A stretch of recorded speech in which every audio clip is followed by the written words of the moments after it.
பழைய சோறு சாப்பிட்டால் உடல் எடை அதிகரிக்கும், சளி பிடிக்கும் என்பதெல்லாம் மிக தவறான கருத்து. வாரத்தில் 3 முறையாவது இந்த பழைய சோற்றை சாப்பிட்டு வருவது மிக மிக நல்லது. தினமும் சாப்பிட்டு முடித்த பின் மீதமுள்ள சாதத்தில் சுமார் 1 மணி நேரம் கழித்து தேவையான அளவு தண்ணீரை ஊற்றி மூடி வைத்து விட வேண்டும். 6 முதல் 8 மணி நேரம் கழித்து திறந்து பார்த்தால் பழைய சோறு என்னும் அமிர்தபானம் தயார்.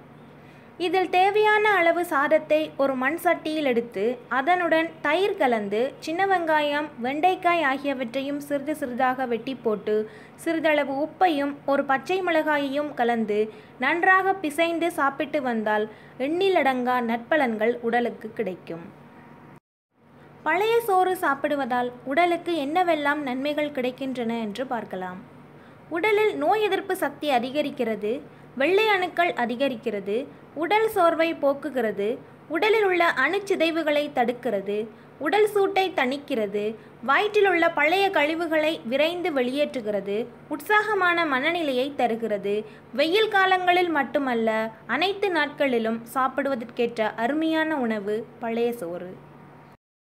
மேலும் இது போன்ற ஆரோக்கிய குறிப்புகளை தெரிஞ்சுக்க சேனலை சப்ஸ்கிரைப் பண்ணுங்கள். நன்றி.